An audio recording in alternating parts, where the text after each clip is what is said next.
மாணவ மாணவிகளுக்கு ஆடை கட்டுப்பாடு விதிப்பது அவசியமா? அவசியம் என்றால் ஏன், அவசியமில்லை என்றால் என்ன காரணம் என பொதுமக்களிடம் கருத்து கேட்டது புதிய தலைமுறை. அதற்கு மக்கள் அளித்த கருத்துக்களை இப்போது பார்க்கலாம். ஆடைகள் அணிவது என்பது அவங்களோட தனிப்பட்ட உரிமை. அதில் மற்றவங்க யாரும் தலையிட முடியாது. ஆனால் சமுதாயத்தை பொறுத்தல மற்றவங்களுக்கு தொந்தரவு இல்லாமல் அவங்களோட ஆடைகள் அணிகிறதுல யாருக்கு எந்த பிரச்சனையும் இல்லை. இந்த ஆடை கட்டுப்பாடுன்ற விஷயங்களே ஒரு விவாதத்துக்குரிய ஒரு பொருள் தான்.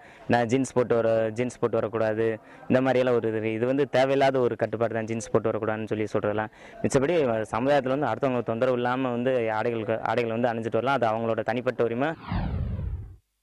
சாலைகள்லேயும் பிளாட்பாரங்கள்லேயும் அவங்க வர்றதை பார்த்தா ஒரு விதமாக இருக்கிறது. அது நம்ம தமிழ்நாட்டுக்கும் பொதுவாக பார்த்தீங்கன்னா பெண்களுக்கு பாதுகாப்பானது அல்ல.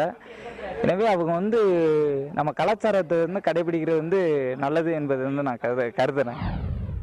முந்தைய காலங்கள்லாம் ஒரு சினிமாவோ ஒரு மெகா தொடரோ அதில் பார்த்தீங்களாக்க பொம்பளைகளை தொடவே மாட்டாங்க யாருமே. அதாவது அந்த அளவுக்கு கட்டுப்பாடாக இருப்பாங்க. இந்த வெளிநாட்டு கலாச்சாரத்தை சுதந்திரம் வாங்கி இன்னும் இத்தனை நாள் ஆகியும் அந்த வெளிநாட்டு கலாச்சாரத்தை பின்பற்றுறோம். நம்ம நாட்டு கலாச்சாரத்தை பின்பற்றலாம்ல.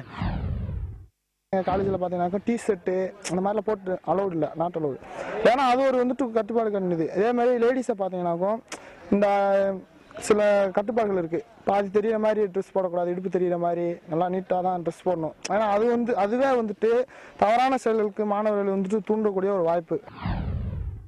இந்த ஆடம்பரில் இதே இப்போ வளர்ந்து வர ஆடம்பரம் திருப்பி நம்ம ஆதாய காலத்துக்கே போகிறது மாதிரி ஒரு ஆடைகள் குறைக்கப்பட்டு வருது. அந்த காலத்தில் முதல் மரப்பாட்டில் செஞ்சாங்க, அப்போ இலையை செஞ்சாங்க. அப்படியே கொஞ்சமாக போக நூறுக்கான ஆடைகள் இப்போ நிறையா முறை வந்துச்சு. இப்போ திருப்பி ஆதாயம் கொஞ்சம் கொஞ்சமாக அந்த உறுப்பு காமிக்கிற மாதிரி ஆடைகள் குறைச்சிக்கிட்டே போகிறாங்க. இது மிகவும் தவறான ஒன்று. மாணவ மாணவிகள் சரியான ஆடைகளை மட்டுமே அணிந்து வர வேண்டும். அதாவது ஆபாசத்தை தூண்டும்படியாகவோ அல்லது அரைகுறையான ஆடைகளோ அணிந்து வரக்கூடாது.